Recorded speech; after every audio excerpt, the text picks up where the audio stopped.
उत्तर प्रदेश में लगातार भूमाफियाओं का आतंक बढ़ता जा रहा है और उनके आतंक इस कदर बुलंद है कि तहसील थाना सभी भूमाफिया के आगे नतमस्तक होकर के पीड़ितों को दर बदर की ठोकरें खाने पर मजबूर कर देते हैं। नमस्कार, मैं अमित कश्यप और आप देख रहे हैं हंगामा टाइम्स न्यूज।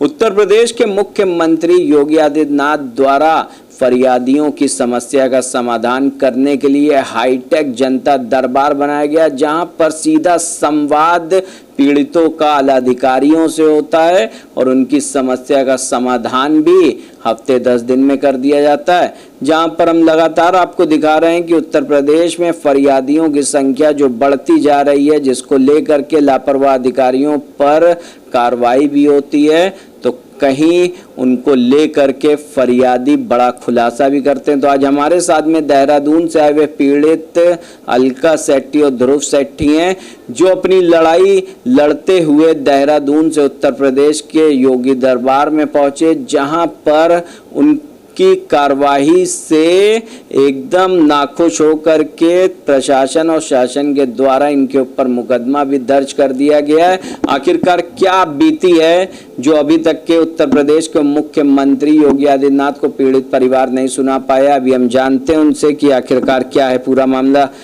ध्रुव, बताओ क्या हुआ है तुम्हारे साथ, किस तरीके से जो सारी मामला है, क्या है? ये मामला ऐसा है कि दिलशाद अली जो कि भूमाफिया है, इनके साथ सुनील कुमार, राजस्व विभाग, पुलिस विभाग सारे मिलके हमारे खिलाफ षड्यंत्र रच रहे हैं और इन्होंने हमारे खिलाफ एफआईआर भी रच दी है। एफआईआर कर दी है हमारे ऊपर झूठी, जो कि बिल्कुल गलत है, जिसके हमारे पास सारे एविडेंस हैं, सारे एविडेंस। इन्होंने एससी एसटी का मुकदमा दर्ज कर दिया है हमारे ऊपर। और जो वासुदेव है वो एससी, हमें यही नहीं पता कि वो एससी हैं, हमें यही नहीं पता। उसकी A to Z शुरुआत से लेके आखिरी तक की रिकॉर्डिंग हमारे पास है, एविडेंस है। अब हम हाई कोर्ट पहुंच चुके हैं, हाई कोर्ट में हमारी 28 तारीख की डेट लगी हुई है। उसके बावजूद कल पुलिस हमारे घर आ जाती है, कहती है ध्रुव सेठी कहाँ है, नहीं तो हम आपकी जो घर है उसको हम कुर्की कर देंगे।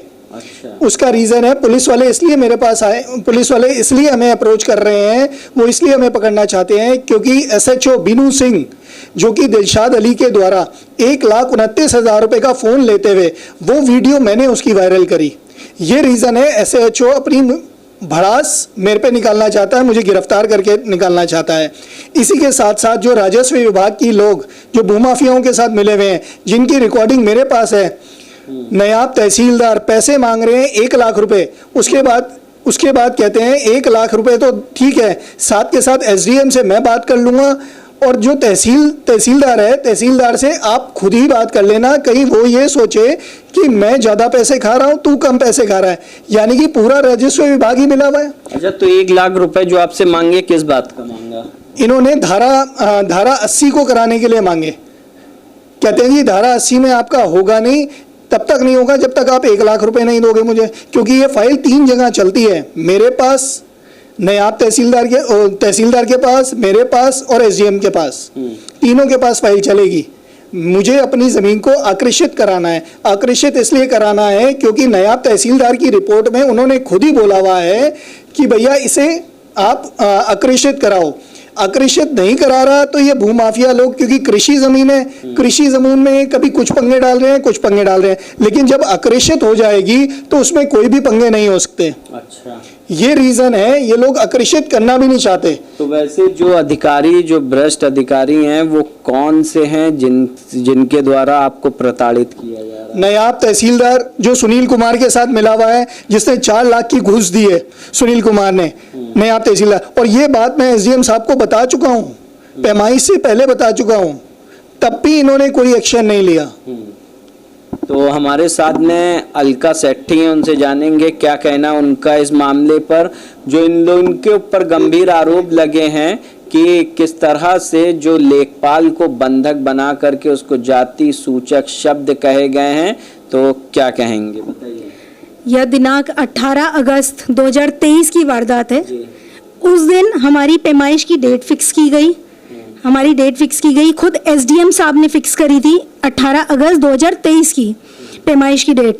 हम बिहारीगढ़ पहुंच गए, हमें देखा वासुदेव, लेखपाल वासुदेव का कॉल आता है और वो कहते हैं कि आपको आने की ज़रूरत नहीं है, हम खुद ही अपनी पैमाइश कर लेंगे। एक काम करो, आप ना कानून गो संजय सिंह से बात करो। कानून को संजय सिंह कहते हैं आप नहीं आना, हम अपनी पैमाइश अपने आप करेंगे और रिपोर्ट जब बन जाएगी हम एसडीएम साहब को दे देंगे और जब निस्तारण हो जाएगा तब आके आप अपनी बात बताना। तो मेरे पति ने यही कहा, मेरे पति ध्रुव सेठी ने कहा कि आप मेरे बिना, मेरी ज़मीन का पैमाइश है, मैं एप्लीकेंट हूँ, तो मेरा मौजूद होना वहाँ पर ज़रूरी है। ये बात क्लियर हो गई थी। उन्होंने मैनिपुलेट करके हमको मिसगाइड किया, मैनिपुलेट करके एसडीएम साहब को भी 2 दिन बाद, मतलब मंगलवार 22 अगस्त 2023 की दिन तय किया गया फिर से पैमाइश का। और हमें कहते हैं तुम अब घर जाओ, 22 तारीख को आप सुबह 10 बजे आ जाना, सुबह 10 बजे आ जाना। तो हमने कहा ठीक है, हम वापस जाने लगे। फिर हमें संदेह हुआ कि कुछ ना कुछ गड़बड़ है यहाँ पर। हम खेतों के रास्ते, क्योंकि इन्होंने जगह जगह गाड़ियां लगा रखी थी कि ध्रुव सेठी, अलका सेठी आएंगे और तो पैमाइश वहाँ पे ना हो रही हो, तो इन्होंने जगह जगह गाड़ियां लगा रखी थी। हम लोग खेतों के रास्ते किसी की बाइक लेकर वहाँ पर पहुंचे तो देखा पैमाइश हो रही है। लेखपाल वासुदेव वहाँ पे पैमाइश कर रहे हैं, वो भी कानून गो बाबूराम, जो उस बिहारीगढ़ के कानून गो है ही नहीं, वो वहाँ पे पैमाइश कर रहे हैं मिलके। वो जो हमारे सह खातेदार है रोनकी और उसके भाई के साथ, जो ये खुद इसमें विलप्त है। इन्होंने भी नायब तहसीलदार को, अनिल कुमार, उनको पैसे खिलाए हुए हैं अपनी बाउंड्री होने देने के लिए। इतने जून में हमने इनको पैमाइश के लिए लेटर दिया था, जून से अभी तक हमें टाला ही जा रहा था। 18 को जैसे ही हम वहाँ पहुँचे, 1:40 पे 18 अगस्त 2023 को हम अपने प्लॉट पे पहुंचे तो देखा वहां पे पैमाइश चल रही है और दूसरे क्षेत्र का कानून गो, छुटमलपुर एरिया का कानून गो बाबूराम जिसका नाम है, वो और लेखपाल वासुदेव और उनके जो बाकी कर्मी हैं, ये राजस्व कर्मी हैं, वो लोग सारे मिलके पैमाइश कर रहे हैं। तो हमने उसका विरोध किया, हमने पूरी वीडियो बनाई है शुरू से लेके आखिर तक। उसमें जैसे ये हमको धक्का मार के जाने लगे, सारे लेखे जो कि इन्होंने मैप वगैरह सब बंद कर दिया, लेखे जो के सारे इन्होंने बंद कर दिया और भागने लगे। हमने कहा नहीं, पहले यहाँ पे एसडीएम साहब, पुलिस भी यहाँ पर आएगी और वो देखेंगे कि आप अभी थोड़ी देर पहले, अभी आधा घंटे पहले क्या डिसाइड हुआ और आप यहाँ पे क्या कर रहे हो। ये नहीं चाहते थे कि ध्रुव सेठी और अलका सेठी वहाँ पे उपस्थित हो, ताकि एक फर्जी रिपोर्ट तैयार हो और एसडीएम साहब को दी जाए, जिससे भू माफिया सुनील कुमार, रोनकी, इनको फायदा पहुंचाया जाए। क्योंकि ये सब मिले हुए हैं यहाँ पर। दिलशाद अली भूमाफिया, पंकज काम्बोज भूमाफिया, यामीन भूमाफिया और इनके साथी बहुत सारे और साथी भी, प्रमोद एडवोकेट, ये भी एक है जिसने मेरे पति को 2020 में मारा था। और उस समय भी हमारी कंप्लेंट नहीं रजिस्टर की गई। पिछले साल हमने फिर से जनता दरबार आए थे, हमने वो केस खुलवाया, फिर से सीओ बेहट ने उस केस को रफा दफा करके बंद कर दिया। अच्छा, तो ये बताइए, उत्तर प्रदेश के मुख्यमंत्री से क्या गुहार है आपकी? मैं मुख्यमंत्री जी श्री योगी आदित्यनाथ जी से सिर्फ एक ही विनती करती हूँ कि आम जनता बहुत ज़्यादा परेशान है इन भू माफियाओं से, इन भ्रष्ट राजस्व और पुलिस विभाग के कर्मचारियों से, अधिकारियों से, जो मासूम लोगों को जो आवाज़ उठाते हैं उनको झूठे केसों में फंसाते हैं। जैसे हम पीड़ित हैं, हमको झूठे केस में अपने आप इन्होंने, मुझे 18 तारीख को ये लेखपाल ने, बाबूराम कानूनगो ने मुझे धक्का मारा, मेरे पति को धक्का मारा। हमें गाड़ी के आगे से हटाने के लिए, मैं वीडियो बना रही थी इसलिए मुझे हटा रहे थे, मुझे धक्का मारा इन्होंने इतनी जोर से, 2-3 बार, एक बार भी नहीं 2-3 बार। एक औरत की गरिमा को मलिन किया इन्होंने। और इन लोगों पे एक्शन होना चाहिए था। मैं उस दिन सेम डे रात को एफआईआर कराने गई हूँ। दिन भर हम भटक रहे थे, कभी डीएम ऑफिस, कभी कहीं, कि हमारी एफआईआर लिखी जाए। एसएचओ मना कर देते हैं रात को कि मैं एफआईआर नहीं कर सकता, क्योंकि ये मैं किसी भी राजस्व विभाग के उस पर मैं नहीं कर सकता। या तो डीएम साहब, एसडीएम साहब या एसएसपी साहब ऑर्डर देंगे तभी होगा। हम घर चले गए। तो ध्रुव और क्या कहना चाह रहे हैं इस प्रकरण से? मैं एक ही बात कहना चाहता हूं, अगर एसएचओ बिनू सिंह या अनिल कुमार नायब तहसीलदार ये सोचते हैं कि हम हार जाएंगे, SHO बिनू सिंह हम नहीं हारेंगे, एंड टाइम तक तुम्हारा पर्दाफाश करके रहेंगे और जिसमें दम है वो आ जाओ।